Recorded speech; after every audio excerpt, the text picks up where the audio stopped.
어느 나라에 아주 그 멍청한 말을 아주 말도 안 되는 말을 해서 사람을 박장대소하게 만드는 한 광대가 있었다고 합니다. 하루는 그 광대가 왕과 하도 사람을 웃긴다는 이름이 알려져서 왕과 신하들 있는 데로 불려갔어요. 그래서 이런저런 얘기를 하는데 얼마나 말도 안 되고 얼마나 웃기는지 왕을 비롯해서 모든 신하들이 배꼽을 잡고 박장대소를 했다고 합니다. 그리고 왕이 명령을 내렸어요. 이리 앞으로 오거라. 그리고 지팡이 하나를 가져오라고 명을 내렸습니다. 그래서 사람들이 왕에게 지팡이 하나를 갖다 드렸어요. 그러니까 왕이 그 광대에게 지팡이를 건너주면서 앞으로 네가 살면서 너보다 더 어리석은 자를 만나거든 이 지팡이를 주거라 그랬다는 거. 그러니까 네 알겠나이다. 그러고 물러갔어요. 그리고 세월이 많이 흘렀습니다. 세월이 많이 흐른 후에 이 임금님이 병에 걸렸어요. 병이 이게 명의를 불러다가 약을 쓰면 좋아야지 되는데 병이 날로 악화가 됐어요. 그래서 근데 뭐 아무리 약을 써도 백약이 무효였습니다. 그래서 병석에서 왕이 더 이상 일어나지 못하고 임종에 가까운 시간이 됐어요. 그래서 왕이 모든 신하들과 모든 가족들을 불러 모으라고 명을 내렸습니다.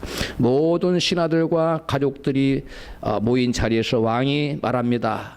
내가 여러분을 불러드린 것은 이제 내가 다시는 돌아오지 못할 먼 여행을 가게 됐기 때문에 여러분을 불렀습니다. 그러니까 그 방 안에 있는 모든 사람들이 가족들과 신하들이 막 통곡을 했어요.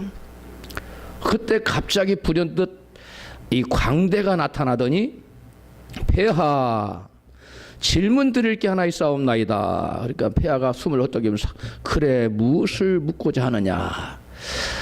폐하는 그 전에 이웃 나라를 가시거나 아니면 타국의 왕을 만나러 가거나 또 왕의 그 귀한 손님들을 만나러 갈 때는 먼저 전령관을 보내서 먼저 준비한 다음에 여행을 떠났는데 이번에는 아주 먼 여행을 떠나시게 됐는데 먼저 전령관을 보내고 이 여행을 준비를 해 주셨습니까? 라고 물었습니다.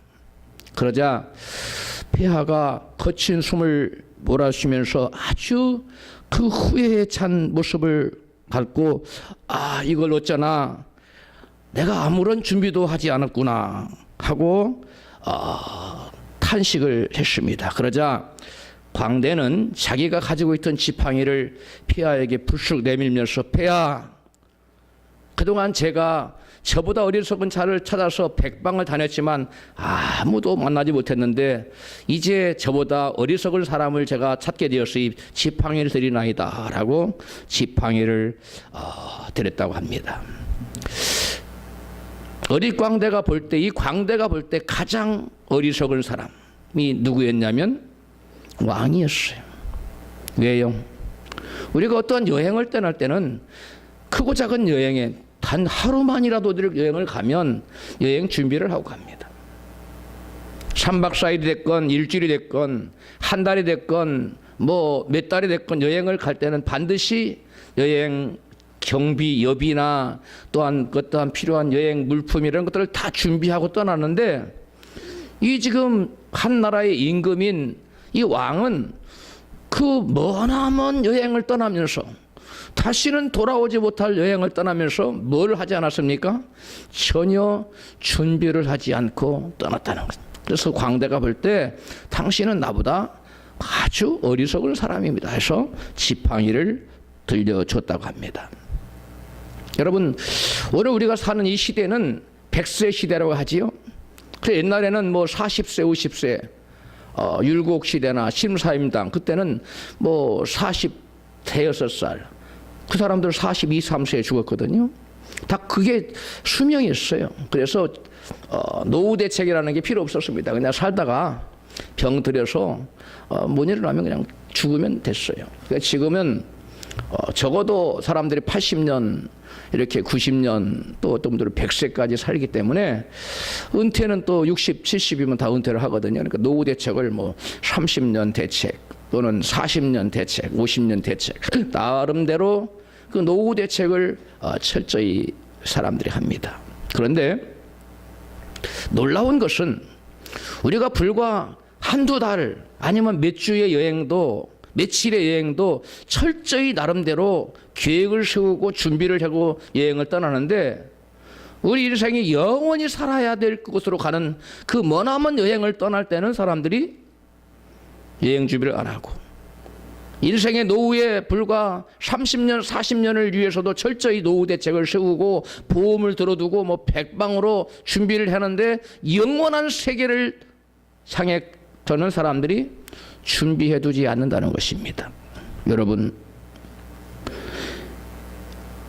이와 같이 많은 사람들이 정말 진정 준비해야 될 영원한 때를 준비하지 않고 살아가는데 오늘 본문은 우리 인생이 왜 일생을 살면서 영원한 때를 준비하지 않으면 안 되는가를 우리에게 설명해 주고 있습니다. 오늘 본문 시편 90편 3절에서부터 6절까지를 같이 읽습니다. 주께서 사람을 티끌로 돌아가게 하시고 말씀하시기를 너희 인생들은 돌아가라 하셨사오니 주의 목전에는 천년이 지나간 어제 같으며 밤의 한 경점 같을 뿐임이니이다. 주께서 저희를 홍수처럼 쓸어 가시나이다. 저희는 잠깐 자는 것 같으며 아침에 돋는 풀 같으니이다. 풀은 아침에 꽃이 피어 자라다가 저녁에는 벤바 되어 마르나이다. 아멘. 이 시편 90편은 모세의 시입니다. 모세가 이스라엘 백성들을 60만 어린아이와 아내자들까지 다 합치면 적어도 200만 정도가 되리라고 하는 이 사람들을 데리고 지금 애굽에서 광야로 그들을 인도해 가고 있는데 그들이 하나님 말씀을 믿지 않고 불순종하다가 결국 하나님으로부터 너희들은 애굽으로 돌아가고 우리가 애굽에 매장지가 없어 우리로 하나님 우리를 끌어냈는가 하며 하나님 원망하고 불평하자 하나님께서 그들을 너희들은 내가 너를 약속한 가나안 땅으로 여호수아 갈렙 두 사람 빼놓고는 아무로 들어가지 못하리라. 그런 하나님의 심판을 받습니다. 그리고 실제로 모세는 60세가 아니라 20세 이상 되는 사람들이 다 죽어나가는 거예요. 수없는 사람들이 여러분 죽어가는 것을 보고 이 모세가 마지막에 하나님의 준엄한 심판 앞에 절대자 앞에 인간이 얼마나 무력한가 그리고 인간의 삶이라는 게 얼마나 무상한가를 두 눈으로 똑똑히 목도하고 나서 이 시를 기록했습니다. 하나님의 말씀대로 그들 중에 그 누구도 가나안 땅에 들어가지를 못하는 것을 모세는 바라보고 전능한 하나님 앞에 인간이 얼마나 무력하고 얼마나 연약하며 이 우리 인간이 얼마나 유한한가를 나약한 존재인가를 모세는 두 눈으로 똑똑히 목도하고 우리 인생이 무엇인가를 지금 하나님 앞에 시로 고백하고 있는 것입니다. 여러분 모세는 인생을 뭐라고 표현하고 있습니까?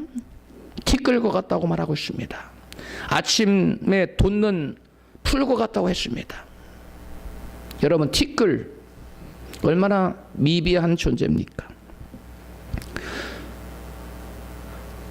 그리고 여러분 아침에 돋는 풀 낫으로 베면 저녁에 바짝 말라버리는 연약한 풀과 같은 것이 인간의 존재라는 거예요. 인간이 70년 80년을 사니까 오래 사는 것 같지만 실상은 우리 인생은 잠시 오후에 낮잠을 잠깐 자는 것 같다고 그와 같이 인생은 짧은 인생이라고 모세는 지금 노래하고 있습니다. 시로 표현하고 있습니다. 인생이 얼마나 짧은가를 잠시 낮잠을 자는 것 같다고 경점과 같다고 이렇게 표현하고 있는데 요즘에 많은 젊은 형제 자매들은 인생이 짧다고 이게 쉽게 이해가 안 되겠지만 연세가 좀 지긋이 드신 우리 서집사님이나 이런 분들은 인생 짧지 그제 내가 청춘이었는데 이렇게 한번 생각을 할 것입니다. 인생을 또한 모세는 티끌 같다고 표현하고 있습니다. 여러분, 티끌 같다는 것은 티끌이 모여서 흙이 됩니다. 흙에서 인생은 나와서 흙으로 지어져서 다시 흙으로 돌아간다는 것을 모세는 표현하고 있는 것입니다. 그래서 모세는 티끌로 지어진 인생들아 너희는 흙으로 돌아가라는 하나님 말씀하신다고 지금 고백하고 있습니다. 우리는 사람이 죽으면 뭐 했다고 말하지요? 돌아가셨다고 얘기합니다. 사람의 육체는 흙에서 비롯됐기 때문에 흙으로 돌아갑니다. 그런데 우리 인간의 영혼은 하나님의 호흡으로 말미암았기 때문에 하나님께로부터 왔기 때문에 하나님께로 돌아가야만 합니다. 창세기 2장 7절입니다. 여호와 하나님 흙으로 사람을 지으시고 생기를 그 코에 불어넣으시니 사람이 생명이 된지라. 아멘. 하나님께서 인간을 흙으로 지으시고 흙덩어리로 두신 것이 아니라 그 흙덩어리 육체의 인간의 육체에 하나님께서 그 코에 생기, 즉 하나님의 호흡을 불어넣었어요. 다른 말로 말하면 하나님의 형상을 불어넣었다는 것입니다. 그래서 우리 인간은 단순히 흙으로만 지어진 육체적인 존재만이 아니라 하나님의 호흡, 하나님의 형상을 부여받은 하나님 같은 존재, 즉 영적인 존재라는 것입니다. 우리 인간이 하나님으로부터 말미암은 영적인 존재라는 사실을 성경은 이같이 설명합니다.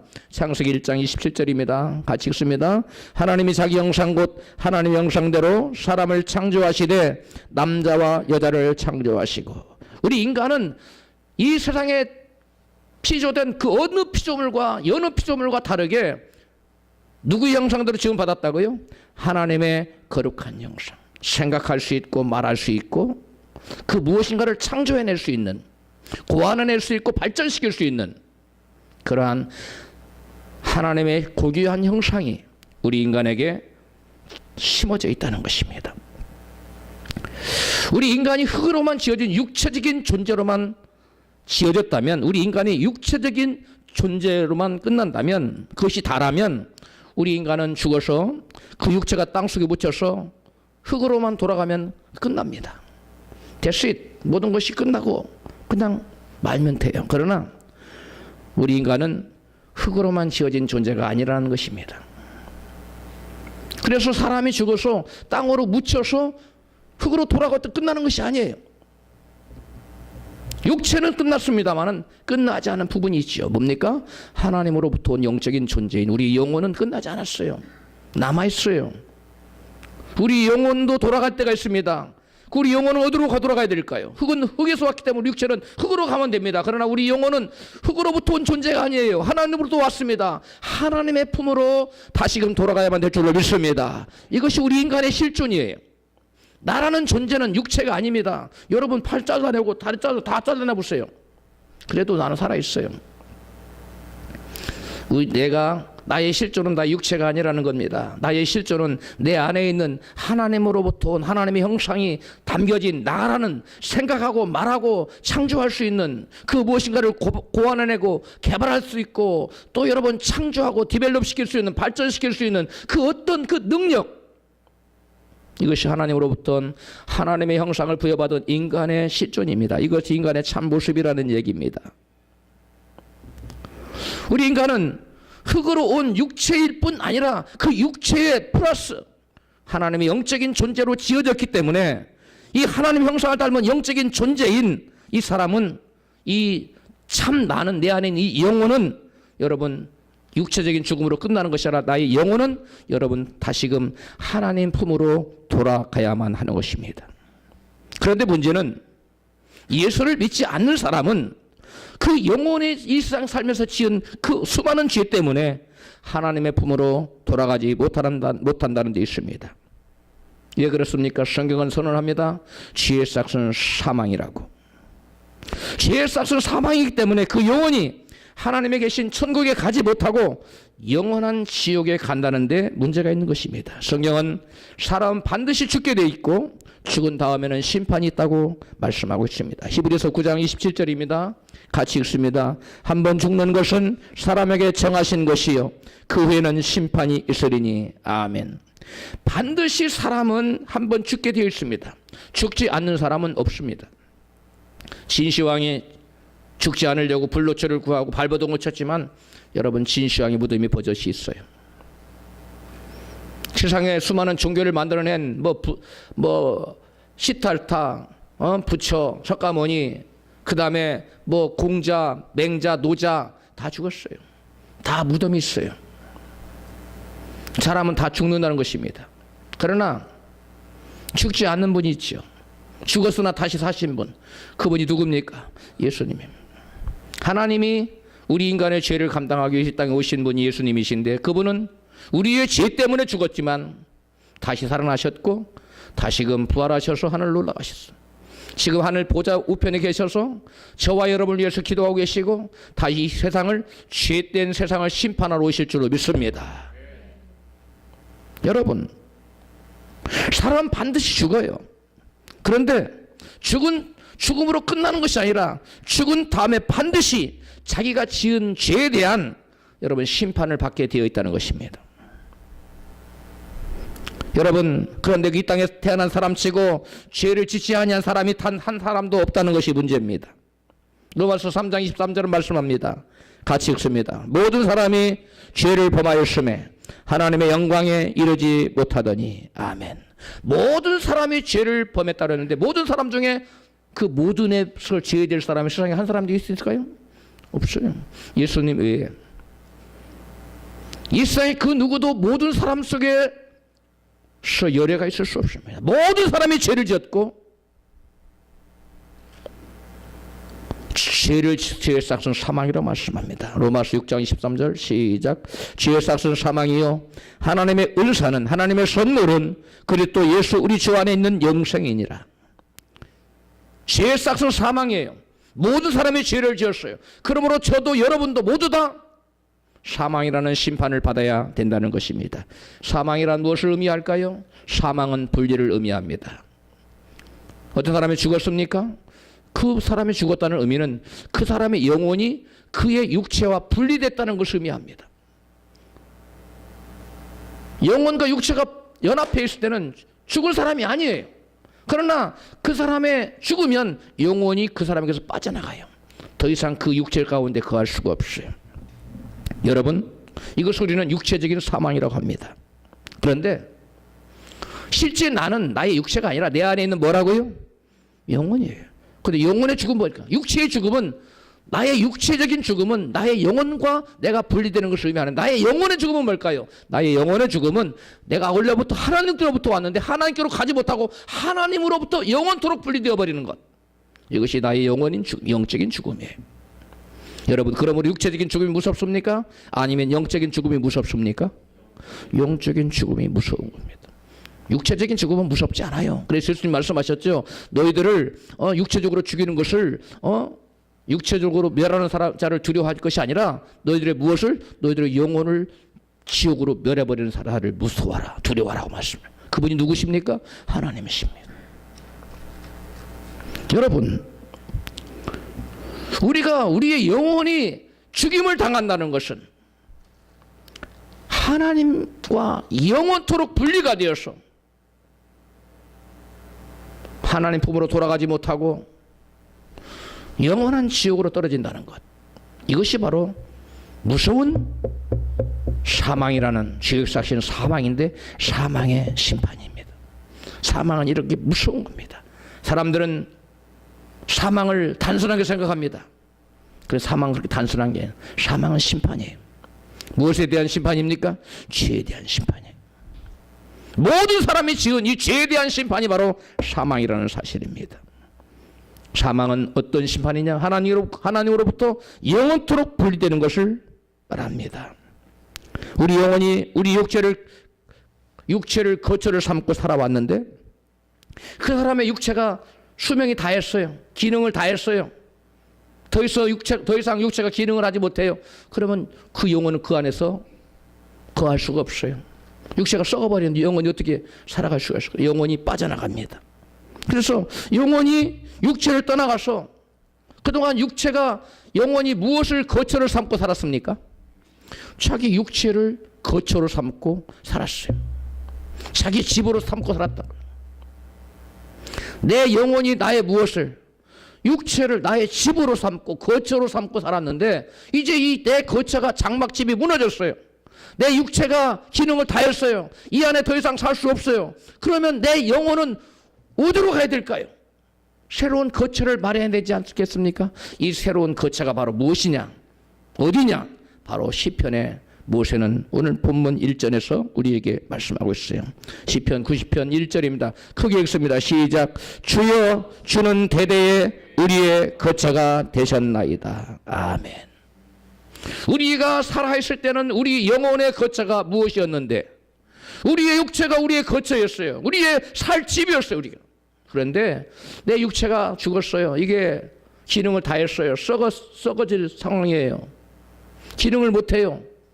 그러면 내 영혼이 내 육체에 거하지 못하고 새로운 거처를 찾아야 되는데 그 거처가 어디다? 그 거처가 무엇이다? 하나님이에요. 그게 원래 우리의 본향이라고 성경에 기록됩니다. 내가 나온 곳. 그 하나님이 바로 우리의 영원한 대대에 거할 거처라고 여러분 모세는 말씀하고 있어요.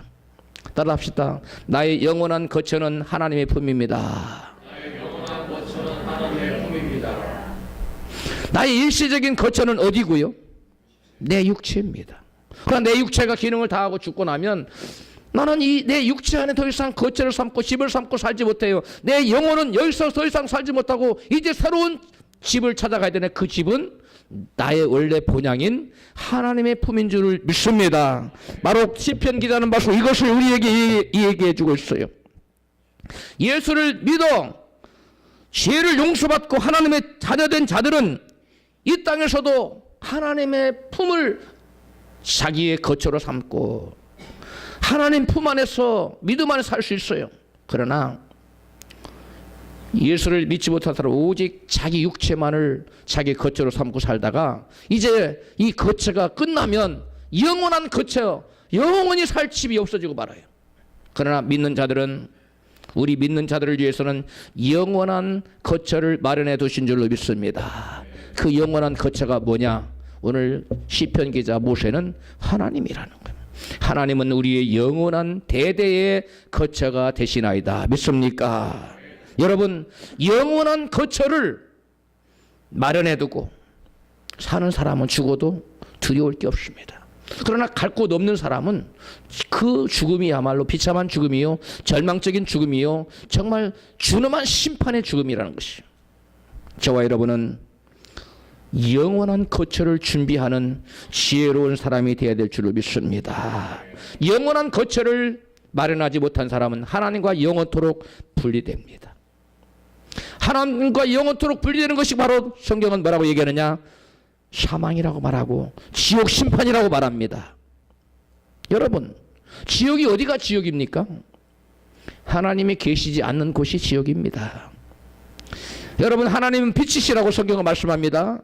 그러므로 하나님이 계시지 않는 곳은 당연히 뭐가 없을까요? 빛이 없지요. 그러므로 빛이 없고 어둠만 가득한 곳, 그것이 지옥입니다. 성경은 하나님을 사랑이시라고 말씀합니다.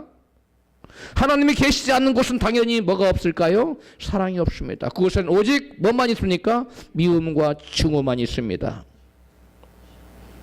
그러므로 영원한 거처 되신 하나님 품에 다시 돌아가지 못하는 사람들은 여러분, 사랑이 없는 곳, 증오와 미움만 이글거리는 그러한 곳으로 가게 되는 것이 지옥이에요. 여러분, 하나님은 행복 그 자체십니다. 하나님은 복의 근원이십니다. 그러므로 저와 여러분이 행복이 전혀 없는 곳, 복이 난 전혀 없고 저주만 있는 곳, 그것이 어디예요? 지옥입니다. 하나님이 계신 곳에는 행복이 가득하고 복이 가득하지만 하나님이 없는 곳은 복도 없고 행복도 없어요. 저주밖에 없습니다. 또 여러분, 하나님은 감사로 충만하시고 기쁨으로 충만하신 분이세요. 그래서 여러분, 하나님이 계시지 않는 곳은 당연히 감사도 있을 수 없고 기쁨도 있을 수 없어요. 그곳은 감사 대신 원망과 불평으로 가득한 곳, 그것이 지옥입니다. 기쁨 대신 슬픔과 고뇌가 가득 찬 곳, 그것이 지옥입니다. 여러분, 하나님을 자기의 거처로 삼지 못하고 하나님께로 나아가지 못하는 자는 이와 같이 하나님 없는 곳으로 가게 되는데, 하나님 없는 곳이 어디라고요? 하나님 없는 곳이 어디라고요? 지옥이에요. 여러분, 사람이 죽은 다음에는 영원히 사는, 영원토록 사는 영혼의 때가 있어요. 한번 따라서 영원토록 사는 영원의 때가 있다. 발음을 잘해야 됩니다. 영원토록 사는 영혼의 때가 있다는 거예요. 응? 영원토록 사는 이 영혼의 때. 지금 우리가 육체로 살고 있는데, 육체를 벗어버릴 날이 있는데, 우리 영혼이 사는데 어디서 살아야 되느냐? 따라서 합시다. 하나님 품 안에서. 그것이 천국이에요. 하나님 품 안에 사는 것이 천국이에요. 하나님 없는 세계에 사는 것이 지옥입니다. 여러분, 성경은 말씀합니다. 온갖 좋은 은사는 빛들의 하나님께로부터 내려온다고 그랬어요.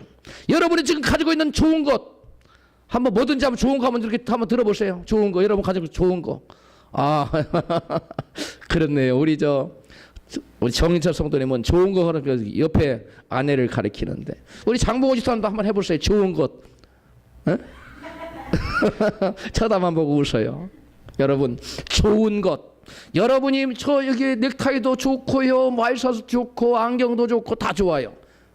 머리 빠진 것만 빼놓고 다 좋은데, 이 좋은 건 다 누구로부터 왔다고요? 빛들이 하나님께로부터. 근데 여러분, 하나님과 분리가 됐어요. 그 순간 여러분이 좋다고 생각하면 모든 것을 여러분께서 다 분리되어 떨어져 나가버려요. 이게 지옥이에요. 여러분, 좋은 것을 영원토록 누리시기를 원하십니까? 그렇다면 하나님과 연합하십시오. 예수를 믿으십시오.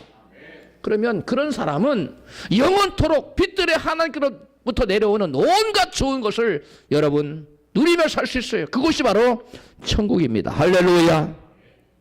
여러분, 이 땅에 사는 날 동안 예수님을 나의 하나님, 나의 주님으로 믿고 사는 사람에게는 나의 모든 죄를 예수님께서 대신 짊어지시도록 하나님께서 다 마련해 놓으셨어요. 이사야 53장 4절입니다. 시작. 그는 실로 우리의 질고를 지고 우리의 슬픔을 당하였거늘 우리는 생각하기를 그는 징벌을 받아서 하나님에게 맞으며 고난을 당한다 하였노라. 그가 찔림은 우리의 허물을 인함이요 그가 상함은 우리의 죄악을 인함이라. 그가 징계를 받음으로 우리가 평화를 누리고 그가 채찍에 맞음으로 우리가 나음을 입었도다. 우리는 다 양 같아서 그릇 행하여 각기 제 길로 갔거늘 여호와께서는 우리의 죄악을 그에게 담당시키셨도다. 아멘. 저와 여러분의 모든 죄악을, 모든 죄를 누구에게 담당시키셨다고요?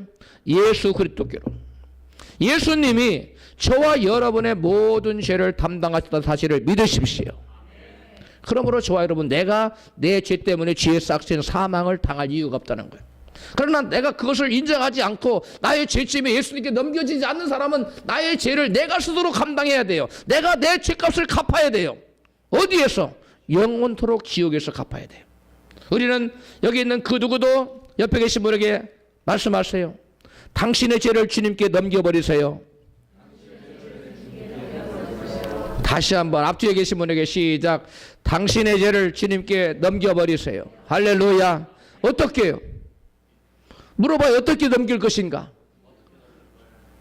어떻게 넘깁니까? 대답해 보세요. 이제 착한 일 해서 되는 게 아니라 따라 믿음으로. 착한 일은 열매고요. 따라서 합시다. 믿음으로 예수님을 나의 하나님으로, 나의 왕으로, 나의 주님으로 영접하고 믿고 살아갈 때 우리의 모든 죄가 예수님께 넘겨져요. 그럼 내가 내 죄값을 갚을 이유가 없게 된다는 사실을 믿습니까? 여러분, 예수님은 저와 여러분의 모든 죄를 담당하시기 위해서 죽어주셨어요. 여러분, 오늘 우리가 2018년 며칠입니까? 12월 31일 11시 15분 좀 넘었네요. 이 시간은 지금 한 해가 지금 완전히 접어지기 직전이지요. 얼마 몇 분을 남겨놓고 있습니다. 하나님께서 하루를 아침, 점심, 아침, 낮, 저녁 이렇게 3구분 해놨고요. 1년을 365일이라는 그 일정한 한 주기를 가지고 봄, 여름, 가을, 겨울로 나눠 놓으셨어요.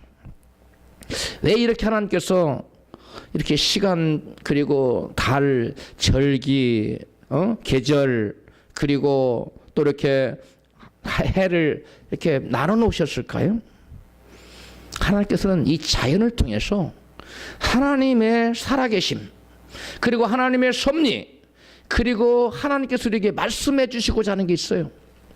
이 자연에 이게 돌아가는 모든 것을 통해서 우리에게 말씀해 주고 싶은 것이 있어요. 그게 뭐냐? 만물에는 크게 따라합시다. 만물에는 시작의 때가 있고 또 무슨 때가 있어요? 끝나는 때가 있다는 거예요. 오늘 한 해를 갈무리하는 이 밤에 우리도 내 인생이 이 세상을 떠날 마지막 날이 언젠가는 온다는 사실을 성경은 우리에게 깨닫게 해주고 싶은 거예요. 자연을 통해서 우리에게 말씀해 주고 싶죠. 1년이 엊그제 시작한 때 이제 마지막 날이지 않느냐. 마찬가지로 너의 인생이 엊그제 같은데 엊그제 초등학교 다니고 중학교 다니는 것 같은데 이제 중년을 지내고 노년의 때가 다가왔지 않느냐. 마찬가지로 너의 인생이 마지막 하나님께로 갈 그날이 반드시 오고야 만다는 것을 계절을 통해서 이 자연을 현상을 통해서 우리에게 말씀해 주고 있다는 것입니다. 여러분, 한 번 죽는 것은 무한 것이고 정해진 것이고 누가 정했습니까? 하나님께서. 죽은 다음에 뭐가 있습니까? 심판이 있습니다. 오늘은 2018년을 끝내는 날이지만 그 언젠가 내 인생을 정리할 날이 있고 그리고 분명히 하나님 앞에서 심판을 받아야 될 어카운팅을 해야 된다는 거예요. 하나님께 계산해야 된다는 거예요. 내가 어떻게 살았는지 계산할 날이 온다는 것입니다. 먼 길을 떠나면서 여행 준비를 하지 않은 어리석은 임금님처럼 죽는 날에 후회하지 말고 내가 미리 전령관을 보여내서 그 영원한 그 여행을 준비를 해야 될 것만 내가 그걸 미처 못했구나. 큰일 났구나. 그런 인생 되지 마시고 주님 앞에 설 준비를 철저히 하는 지혜로운 인생이 되시기를 주의 이름으로 축원합니다.